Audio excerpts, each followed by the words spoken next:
Hadirin ikhwah sekalian yang dirahmati oleh Allah Subhanahu wa taala.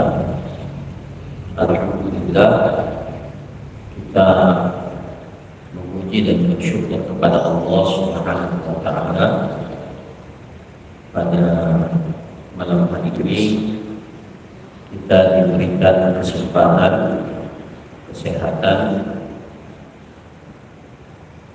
sehingga kita dapat melaksanakan tugas kewajiban, melaksanakan dan memaksimalkan ketaatan kepada Allah Subhanahu wa taala. Dan pada malam hari ini kita kembali bersama-sama duduk di dalam majelis ini melanjutkan kajian rutin kita yang kita laksanakan setiap Jumat malam, malam Sabtu, di antara sholat maghrib dan sholat isya. Mudah-mudahan kita tetap diberikan oleh Allah Subhanahu wa taala istiqomah, terutama dari sisi motivasi, dari sisi semangat kita untuk menambah kapasitas keilmuan kita.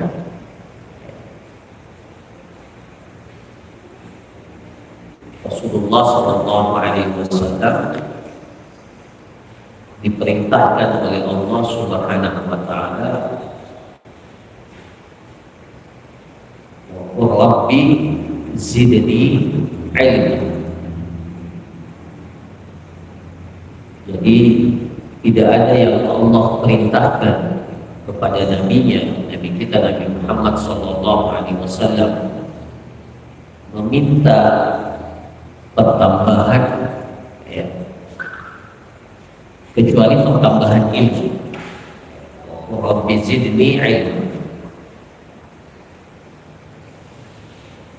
Nabi Musa alaihissalam dalam surah Al-Kahfi yang kita baca itu mengajarkan kepada kita bahwa menuntut ilmu itu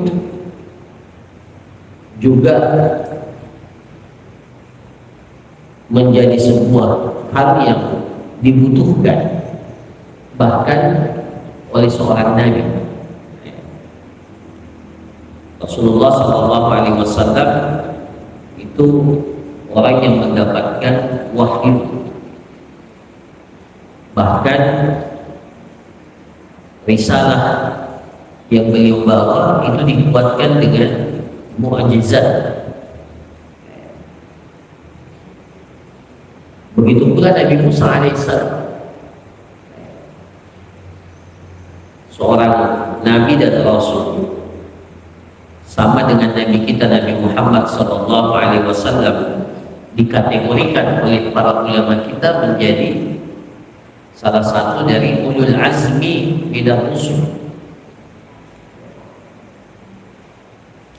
Bahkan Nabiullah Musa alaihissalam itu adalah kalimullah, tapi dengan status itu semua tidak menjadikan beliau kemudian merasa bahwa sudah cukup. Makanya dia diperintahkan oleh Allah Subhanahu wa taala untuk bertemu dengan seorang hamba Allah, atainahu min ladunna ilma, yang Allah katakan kepada Musa alaihissalam, hamba itu kami telah ajarkan kepadanya ilmu. Makanya Nabi Musa alaihissalam datang kepada Khidir. Ini terlepas apakah Khidir itu adalah nabi atau bukan nabi, itu dipolemikkan oleh para ulama.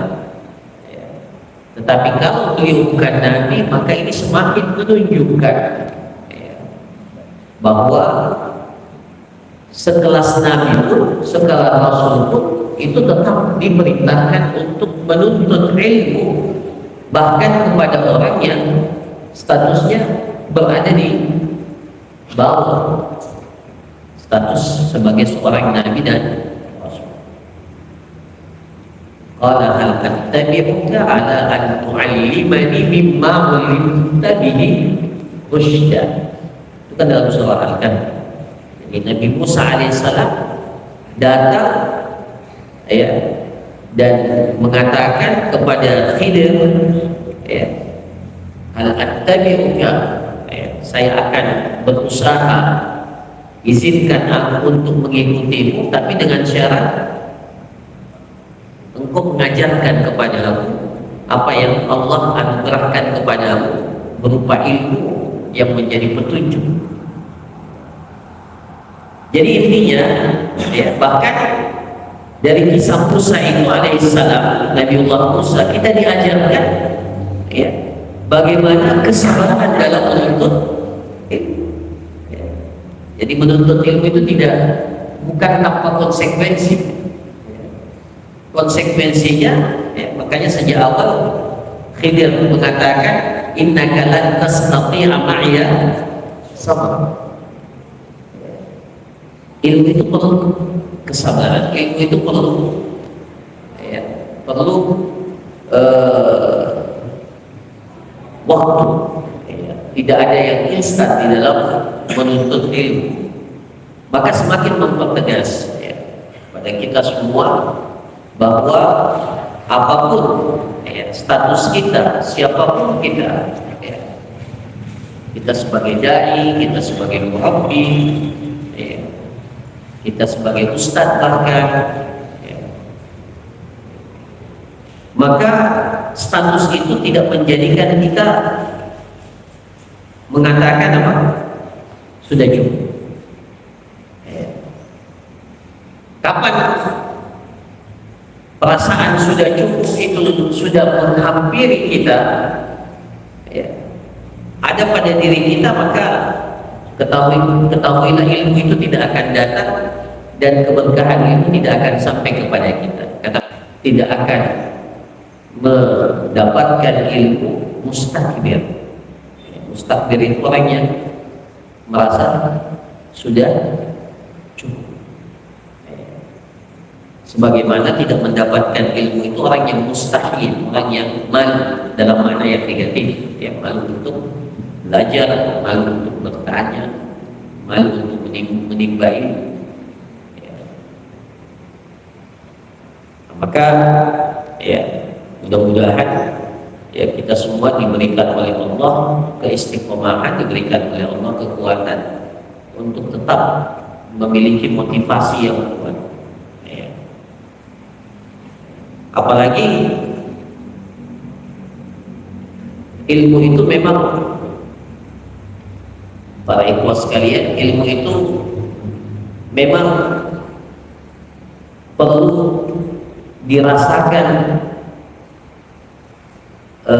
rasa capeknya dalam menuntutnya.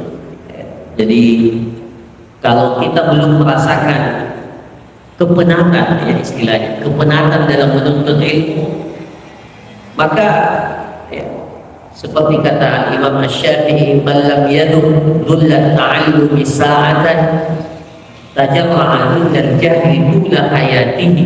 Ya. Siapa yang belum pernah merasakan kepenatan, man lam yadhuk dhullat ta'allumi, ya, kepenatan, kelelahan, ya, rasa letih dalam proses mempelajari ilmu walaupun sesaat. Man lam yadkhul at-ta'allumi sa'atan. Ya. Jadi menuntut ilmu itu memerlukan proses di mana dalam menuntut ilmu itu, ya, pasti kita akan merasakan keletihan, merasakan kepayahan, merasakan kemenangan. Ya. Saya yakin para ikhwan sekalian, semua kita ini kalau duduk dalam majelis dalam waktu yang lama, pasti ada rasa apa? Ada rasa bosan, ada rasa penat, ada rasa malas, ya. Dan tidak semua kita ini memiliki tahanan untuk mendengar dalam waktu yang lama. Itu manusiawi sekali. Makanya kalau kita belajar ilmu pendidikan, ya untuk saya kira sebagian paham. Anak TK itu durasi belajarnya lebih singkat dari SD. SD kelas 1, kelas 2 juga masih tidak bisa fokus karena masa-masa itu memang bermainnya masih lebih banyak. Nanti kelas 3 ya naik, ya dan pada puncaknya kuliah. Ya, durasi perkuliahan sekarang satu SKS itu berapa? 50 ya, 50 menit. Itu sudah ditakar oleh pakar pendidikan. 50 menit itu waktu yang paling maksimal seseorang itu bisa fokus. Lewat dari 50 menit itu memang sudah perlu untuk. Jadi bagaimana dengan Al-Imam An-Nawawi yang setiap hari itu 8 majelis, berpindah dari satu majelis ke majelis yang lain. Nah, kalau bukan karena kesabaran, ya, maka kita tidak akan mendapatkan manisnya ilmu itu. Makanya Imam Syafi'i mengatakan, "Man lam yadkhul at-ta'allumi sa'atan", siapa yang belum pernah merasakan letihnya, kepenatan, ya, dalam menuntut ilmu, tajarra'anul jahli tula hayati, maka dia akan merasakan pedihnya kebodohan itu sepanjang hayatnya. Ya. Jadi tidak apa-apa kita ini merasakan kemenangan tidak lama, ya, tidak lama, tapi untuk kehidupan kita. Ya. Karena kalau tidak begitu, maka kita akan merasakan pedihnya kebodohan itu. Perihnya kebodohan itu sepanjang hidup kita. Kita dalam kehidupan kita menyaksikan banyak orang yang sudah tua. Perkara-perkara dasar dalam agama ini mereka tidak paham. Maka kita katakan sayangnya sudah tua, ya, sudah tua, tapi hal-hal yang mendasar dalam agama ini dia tidak paham. Kita kadang merasa kasihan. Ya. Kenapa? Ya, masa menuntut ilmu itu dia tidak manfaatkan. Makanya lanjutan dari bait syair tadi yang dikatakan oleh Imam Asy-Syafi'i, "Wa man fatahu ta'limu waqta syababihi", siapa yang luput, ya, "Wa man fatahu ta'limu waqta syababihi", siapa di waktu mudanya luput, terlewatkan, tidak sempat menuntut ilmu, maka kata Imam Asy-Syafi'i, "Fakabbir 'alaihi arba'an li wafatihi", maka orang yang seperti itu sebenarnya sudah wafat, ya, sudah pantas untuk ditakbirkan 4 kali. Fakabbir 'alaihi arba'an, takbir saja 4 kali, karena pada hakikatnya meskipun dia hidup, dia sudah mati. Orang yang tidak sempat menuntut ilmu di waktu mudanya, di masa kuatnya, di masa sehat, maka diibaratkan oleh Imam Syafi'i rahimahullah seperti orang yang sudah, karena hakikat kita ini, hidup kita ini, kalau kita punya ilmu. Imam Ahmad rahimahullah mengatakan kebutuhan kita akan ilmu jauh melebihi kebutuhan kita akan makanan dan minum. Kita butuh makan, kita butuh minum, tapi pada saat kita lapar, saat kita haus, kita butuh makan dan kita butuh minum. Ya, tidak setiap waktu kita butuh makan. Kalau kita sudah kenyang, alhamdulillah sudah selesai. Ya, kalau dahaga kita sudah hilang, kita tidak butuh lagi kepada minuman. Tapi kebutuhan kita terhadap ilmu itu ada di anfasi. Ya, kebutuhan kita ilmu itu selama kita masih bernafas, ya, selama kita bernafas, maka selama kita bernafas itu pula kita membutuhkan ilmu. Nah, ini sekali lagi menguatkan kepada kita, memberikan pentakjidan, penegasan betapa pentingnya kita untuk, ya, mempelajari ilmu, menuntut ilmu dan bersabar. Ya. Jadi dalam kisah Nabi Musa alaihissalam dengan Khidir ini, ya, poin utamanya, ya, adalah sabar dalam menuntut ilmu.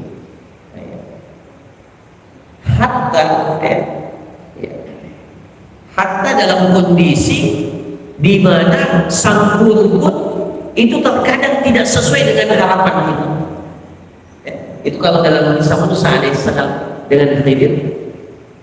Makanya sejak awal Khidir itu sudah menyampaikan kepada Nabi Musa, engkau ini tidak akan sama dengan saya. Ya, tapi namanya Nabi Musa mau belajar, diperintahkan oleh Allah, maka dia ya. Tapi kan dalam perjalanannya kita dapati Nabi Musa alaihissalam itu terkadang protes terhadap apa yang dilakukan oleh Khidir. Maka kata para ulama di antara faidahnya bukan berarti nanti kalau ada sesuatu yang melanggar yang dilakukan oleh guru kita kemudian kita tidak protes. Itu Khidir itu syariatnya berbeda dengan syariat kita. Ini jangan dijadikan dalil ya. Nggak boleh Khidir juga melanggar ya. Nah, itu syariat man qablana, syariat orang sebelum kita belum tentu itu berlaku untuk kita. Tapi maksudnya kata para ulama dalam adab menuntut ilmu, terkadang apa yang kita inginkan dari guru kita itu tidak terlihat ya. Kadang ya guru kita ini tidak sesuai dengan harapan kita, maka sabar menuntut ilmu. Selama ada kebaikan yang bisa kita dapatkan, maka bersabar. Ada seorang muhaddis, seorang ahli hadis, kalau tidak salah namanya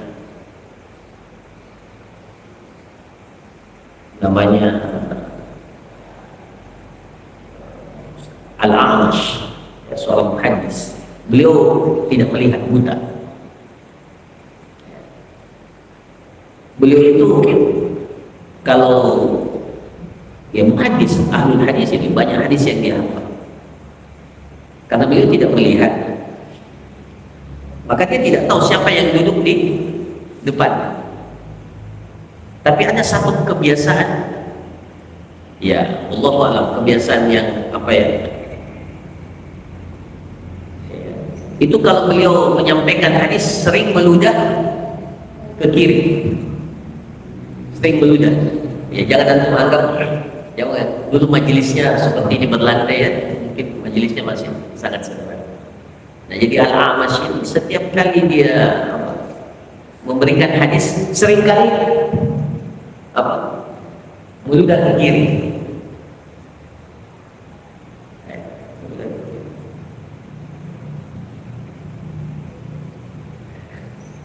Maka ada seorang murid, saya lupa muridnya, ya, saya lupa siapa nama muridnya itu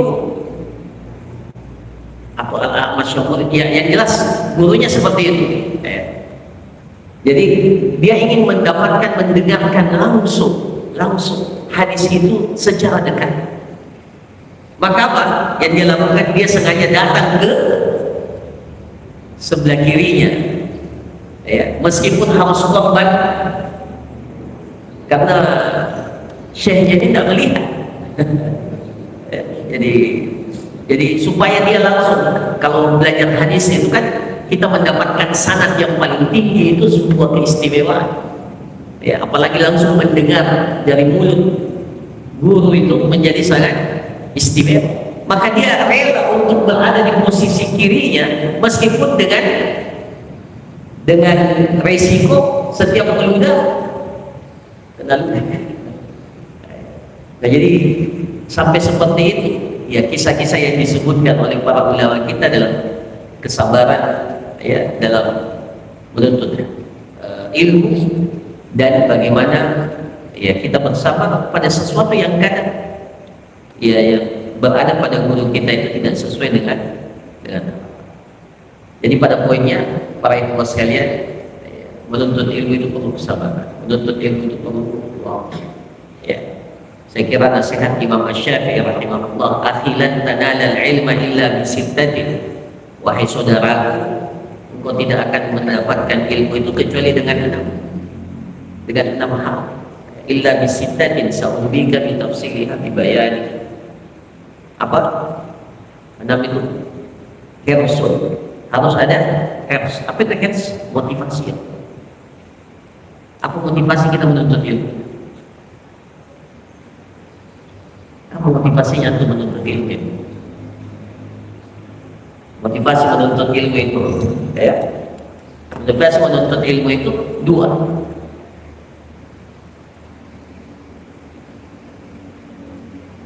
Mengangkat kebodohan dari diri kita. Kita hukum asalnya bodoh atau pintar? Allah menjadikan kita lahir di atas muka bumi ini langsung pintar atau dalam keadaan bodoh? Wallahu akhrajakum min butuni ummahatikum la ta'lamuna. Kalian tidak tahu apa. Maka tidak boleh kita merasa bahwa kita sudah cukup, kita sudah pintar. Jadi motivasi kita belajar menuntut ilmu itu raful jahli an anfusina. Itu yang pertama, mengangkat kebodohan dari diri kita. Itu motivasi. Kemudian tidak cukup itu. Motivasi yang kedua, raful jahli an ghairina, mengangkat kebodohan pada orang lain. Jadi ilmu itu akan menjadi apa? Akan menjadi berberkah kalau diajarkan dan diamalkan. Ya. Jadi itu motivasinya. Karena kita ingin beramal, maka beramal itu harus disertai dengan ilmu. Ya, kalau kita tidak belajar, maka kita tetap berada dalam status kebodohan itu. Maka itu motivasi. Yang pertama hirsu. Yang kedua, jadi harus ada motivasi yang kuat. Yang kedua, apa kata Imam Syafi'i? Hirsun wajtihadun, harus ada kesungguhan. Beda motivasi dan kesungguhan. Kesungguhan. Jadi siapa yang bersungguh-sungguh, maka insya Allah dia akan mendapatkan ilmu itu. Ada ungkapan yang sering disebutkan oleh para ulama kita, idza ataital ilma kullaka a'taka nisfahu. Kalau engkau datang dengan sepenuh dirimu untuk ilmu, maka ilmu itu akan engkau dapatkan setengah. Itu kalau sudah sepenuh diri kita. Kalau sudah sepenuh diri kita, ya, semaksimal mungkin kita datang untuk ilmu dengan sepenuh diri kita, ilmu yang akan kita dapatkan cuma setengah. Maka bagaimana kalau kita datang cuma setengah-setengah? Maka bagaimana lagi kalau kita datang di bawah standar? Berapa kadar keilmuan yang kita dapatkan itu semakin sedikit. Itu kaidahnya, itu sudah disebutkan oleh para ulama kita. Idza ataital ilma kullaka a'taka nisfahu. Kalau engkau datang dengan sepenuh dirimu, ilmu itu akan datang kepadamu cuma setengah.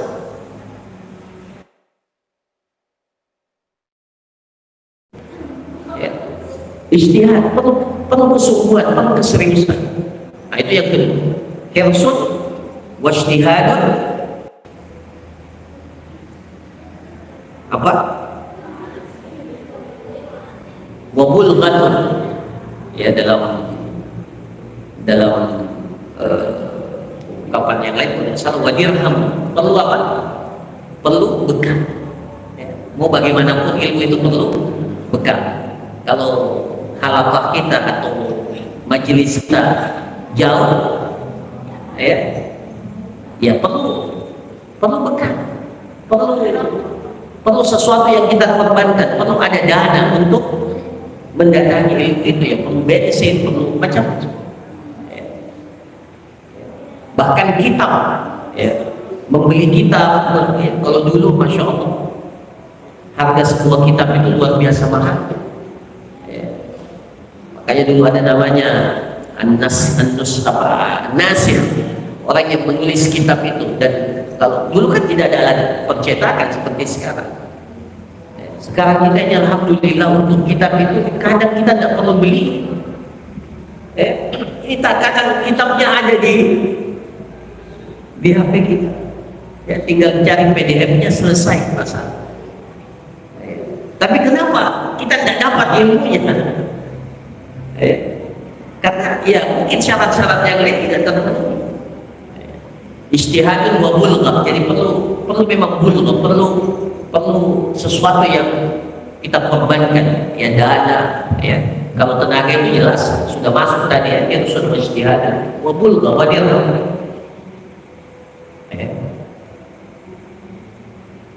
saya lupa tadi, Hersul.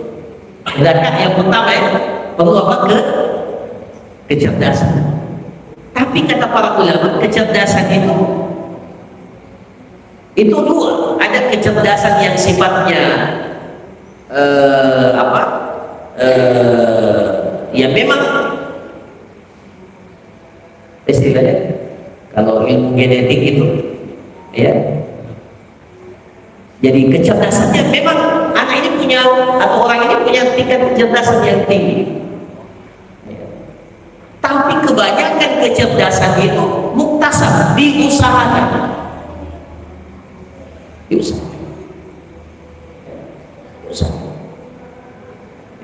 untuk kenal Ahmad dan Kamil itu ya.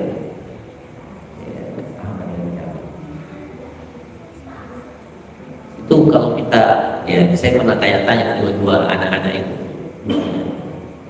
kenapa bisa mungkin sekali hafalannya? Apakah karena cerdas? Iya, pasti kecerdasan itu punya kontribusi untuk menguatkan hafalan. Tapi bukan itu sebenarnya. Yang paling utama itu mengulang-ulang. Jadi kecerdasan itu bisa diusahakan. Ahmad dan Kamil itu setiap hari ya, itu minimal ya, harus mengulangi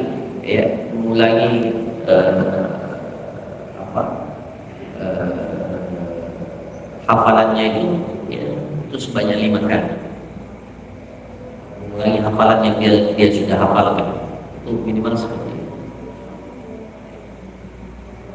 Nah, apakah cerdas? Biasa-biasa saja. Ahmad itu ya, kalau Kamil itu memang ya ini kita yang ya, karena sekarang kan ada jadi kita bisa paham Kamil memang lebih cerdas, tapi Ahmad itu biasa-biasa saja, kecerdasan itu biasa. Tapi apa yang menjadi bisa bertahan hafalan itu dengan karena memang ya, jadi bisa diusahakan bisa diusahakan. Apalagi kalau yang dihafalkan itu Quran luar biasa. Memang ada keberkahan maksudnya. Jadi para ikhwan sekalian, zakat dan zakat itu kecerdasan itu ya dua tadi. Ada yang memang istilahnya sesuatu yang Allah berikan kepada seseorang, tapi kebanyakannya jadi zakat, wa hifdz, wa ijtihad, wa bulghat. Jadi sudah 4. Kecerdasan, motivasi, kesungguhan, perlu dana, ya. Tinggal 2 ya. Yang kedua, yang kelima, wasuhbatul mustami. Harus punya suhbah, dan kalau perlu dekat dengan guru. Wasuhbatul mustami. Wasuhbatul mustami harus dekat. Jadi kalau dalam bisnis itu ada istilah apa sekarang, mentor ya. Anda bisa berhasil bisnis ini kenapa? Ada mentor saya, ada orang yang membimbing saya. Ilmu itu juga seperti itu. Kita harus punya mentor, kita harus punya guru. Tidak boleh hanya mengandalkan bacaan kita, tidak boleh hanya mengandalkan pemahaman kita. Siapa yang mengandalkan kitabnya menjadi gurunya, maka mungkin kesalahannya nanti akan lebih banyak daripada sesuatu yang, karena bisa saja kita keliru, bisa saja kita keliru.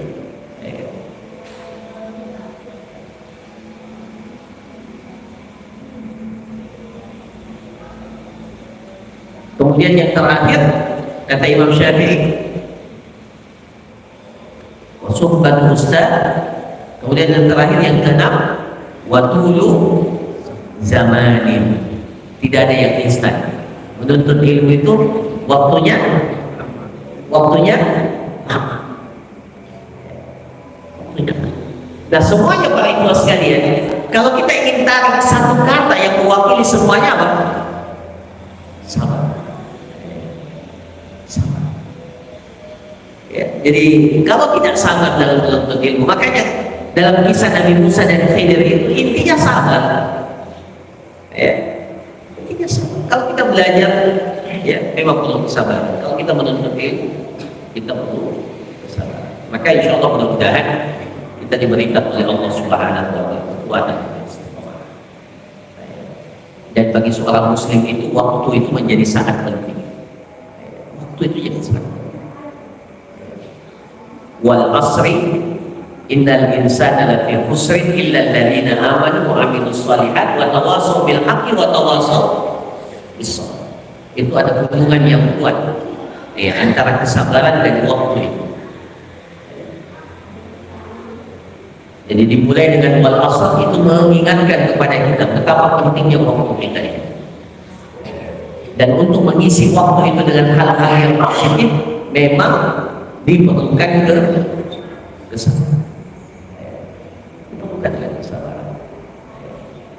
Maka sekali lagi ya ini menjadi motivasi buat kita semua. Bahwa menuntut ilmu itu memang butuh kesabaran. Tidak ada yang instan, ya, tidak ada yang instan.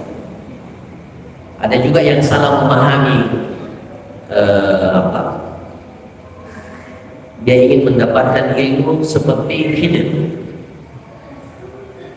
Ada yang istilah dengan apa ilmu laduni, ilmu laduni. Apa itu ilmu laduni? Ilmu yang langsung didapatkan oleh seseorang tanpa belajar. Itu tidak ada. Bagaimana mungkin ada namanya ilmu laduni?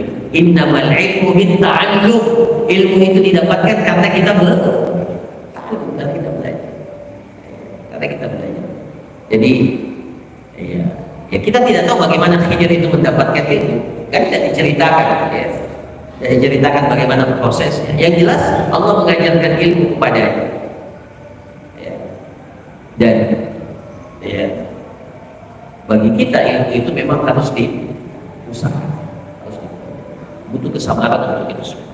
Nah insya Allah ya kita akan membahas ya dalam yang kemarin ketika saya diminta lagi maka saya cari kira-kira apa lagi yang bagus kita bahas. Nah, maka ketemulah satu kitab kitab Qawaid Qur'aniyah, kaidah-kaidah Quran. Ya, jadi ada 50 kaidah dalam Al-Quran itu yang kita butuhkan dalam kehidupan kita. Ya, penting untuk diri dan kehidupan kita. Ya, kaidah-kaidah Quran ini sangat banyak. Ya, bahkan kalau mau dikatakan hampir sebagian besar ayat-ayat Quran itu bisa dijadikan sebagai pedoman kita. Karena memang seperti itu kaidah. Tapi ada kaidah-kaidah penting. Maksudnya dikatakan kaidah karena banyak contohnya. Kaidah itu kan sesuatu yang menghimpun banyak hal sehingga dikatakan sebuah teori kaidah. Nah, Al-Quran itu mengajarkan kita banyak kaidah. Nah, ada satu kitab yang dikarang oleh Profesor Dr. Umar Al-Mukbil, hafizahullah ta'ala, seorang ulama. Itu beliau kumpulkan ya, dan memberikan penjelasan terhadap kaidah-kaidah Qur'aniyah, Qawaid Qur'aniyah. Nah, insyaallah mudah-mudahan ini menjadi bahan kajian kita. Kajian kita setiap kaidah kita akan bahas. Ya, seharusnya malam ini sudah mulai dengan kaidah yang pertama, tapi saya ingat ya, untuk memberikan kembali penyegaran tentang ilmu. Maka ya, mungkin kita akan mulai akan datang ya kaidah Qur'aniyah kita. InsyaAllah mudah-mudahan bisa kita tuntaskan ya, karena kaidah-kaidah ini menjadi sangat penting karena dikatakan kaidah karena banyak contoh ya, bisa kita terapkan dalam banyak hal, terutama dalam kehidupan. Mudah-mudahan Allah Subhanahu wa Ta'ala memberikan taufiknya kepada kita, keistiqomahannya, sehingga kita bisa memaksimalkan menuntaskan kitab ini saya sudah kirim ke ya, bahkan sudah ada terjemahannya sebenarnya. Dia bahasa Arab, saya cari ternyata ternyata sudah ada terjemahan. Jadi apalagi sebenarnya ya, apalagi kurangnya. tinggal kita mau belajar, kita sama-sama muzakarah, kita saling menguatkan sehingga bisa maksimal kita mempelajari kaidah-kaidah yang terkait dengan diri dan kehidupan. Ya, jadi kan kita perlu pengembangan diri, kita perlu menjaga diri kita. Kita hidup ya di tengah masyarakat. Nah, kita butuh kaidah-kaidah Qur'aniyah yang akan membimbing kita, ya, bagaimana kita berinteraksi dengan jiwa kita dan bagaimana kita berinteraksi dengan orang lain yang memiliki kehidupan. Dan insya Allah mudah-mudahan ini menjadi topik pembahasan kita untuk majelis-majelis kita yang akan.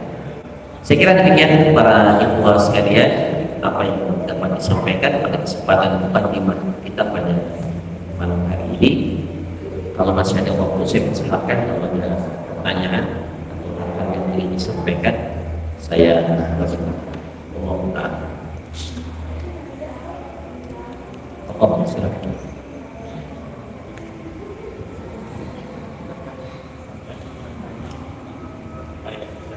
Ya, silakan. Bismillah. Berkaitan dengan perkawinan antara hewan. Perkawinan Hewan. Jadi ada itu yang biasanya kuda, kadang sapi, kadang kambing, kemudian dia disewa gitu untuk melakukan perkawinan. Iya. Disewa Bahasanya dia. Ada yang modelnya disewa sih. Jadi di akad tersebut itu pokoknya kalau ini jadi baru dibayar. ya kalau jadi dia disewa mungkin 1 pekan mungkin atau lebih, kemudian dia dibayar kalau dia membuahi, misalnya hamil. Jadi ini istilahnya ada kasus demikian. Dan yang kedua, Apa yang anda tanyakan? Apa hukumnya itu? Apa hukum? Penyewaan itu? iya. Kemudian yang kedua itu berkaitan dengan kondisi spermanya juga. Ada itu yang sperma Iya. kemudian Disuntikan. ya bagaimana itu? Ya. Oke. Dua-duanya dilarang. Rasulullah SAW dalam hadis naha an asabil fahad. Ya, naha an asabil fahad. Rasulullah SAW melarang untuk lebih spesifik kepada yang kedua itu sebenarnya. Jadi yang pertama itu kan caranya saja supaya mendapatkan sperma jantan. Tapi ini untuk hewan yang tidak boleh untuk manusia. Sekarang itu ada bank sperma. Itu memang ada bank sperma kan? Di mana di bank sperma itu? Jadi spermanya orang-orang hebat di dunia itu dikumpulkan tujuannya itu kalau ada seorang wanita yang ingin mendapatkan anak dari gennya orang hebat itu, dia bisa beli dari bank sperma itu. Ya, karena kan sistem pembuahan sekarang kan bisa di bayi tabung itu kan disuntikan atau bayi tabung itu ada tabung khusus yang dibuat, kemudian dipertemukanlah antara kalau perempuan namanya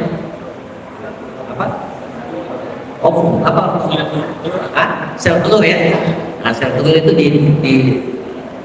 makanya ada istilah bayi tabung. Nah, jadi memungkinkan sperma dan sperma itu kan bisa disimpan dalam waktu yang itu pertemuan. Nah, tapi ini tidak boleh untuk manusia, tidak boleh ya.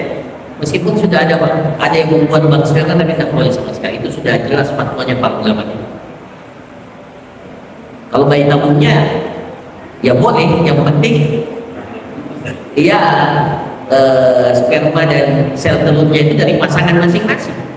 Ya. Tapi ada yang lebih hebat sekarang, sudah dibuang, jadi sel telurnya sudah dibuahi oleh sperma, sudah berhasil, kemudian dititipkan di rahim perempuan lain. Itu boleh tak? Tidak boleh, semuanya tidak boleh. Dalam Islam tidak boleh. Jadi ada istilah penyewaan rahim, disewa rahimnya.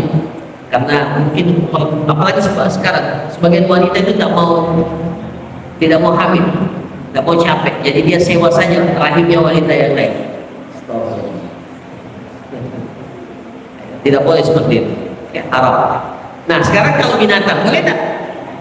Jadi tidak boleh. Nah Rasulullah SAW asabil fahad, Rasulullah melarang seseorang itu untuk menyewa pejantan untuk menikahi betina.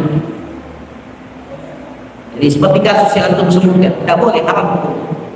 Kenapa? Kenapa? Karena belum bisa dipastikan.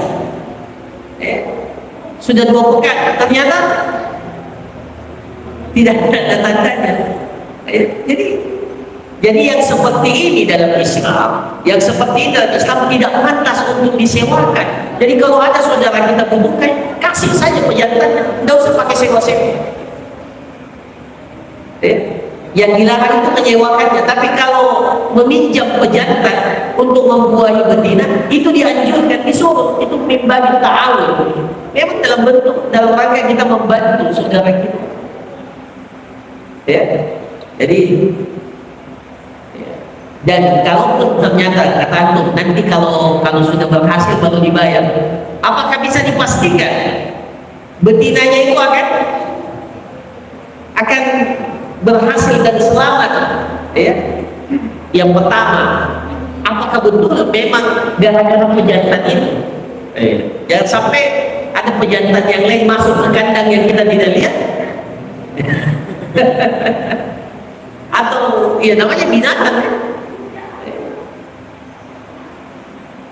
Kemudian yang kedua, kalaupun dia betinanya itu bisa tidak selamat sampai akhir, sehingga jadi yang seperti itu memang dalam syariat kita bukan dipinjamkan, dia apa? Kalau kita bahasa dipinjamkan, dan tidak boleh kita mengambil upah di sini. Karena ini hal-hal yang biasa, bahkan masuk dalam kategori wa yamna'unal ma'un. Kalau kita punya pejantan yang bagus, kemudian sekarang kalau untuk bibit-bibit yang yang disuntikan itu, maka boleh diperjualbelikan sebagai pengganti ongkos dari perawatan bibitnya itu. Jadi ongkos mensuntikannya, spermanya itu diambil kan perlu biaya dan tidak boleh sembarang. Itu saja. Adapun spermanya tidak boleh dihargai. Itu ya. Jadi tidak boleh jual beli yang seperti ini. Tapi kalau sama juga dengan ini, mohon maaf, yang mirip dengan itu donor darah ya, donor darah. Boleh tidak memperjualbelikan darah? Boleh. Makanya sampai sekarang pun namanya donor tidak boleh. Darah itu milik antum, sehingga boleh diperjualbelikan. Milik antum itu darah.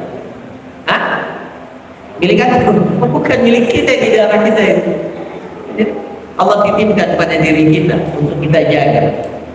Maka tidak boleh kita perjualbelikan. Tapi kenapa terkadang harus ada biaya? Biaya perawatan, biaya penjaga. Jadi yang kita bayar itu sebenarnya, kalaupun harus, itu biaya karena darah itu kan tidak bisa disimpan sembarangan, harus dijaga dalam derajat tertentu. Nah itu mirip-mirip seperti. Jadi yang kita bayar itunya, bukan spermanya, bukan sperma pejantan.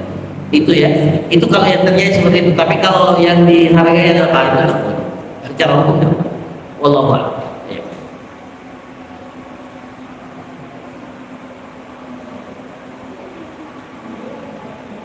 Masih ada?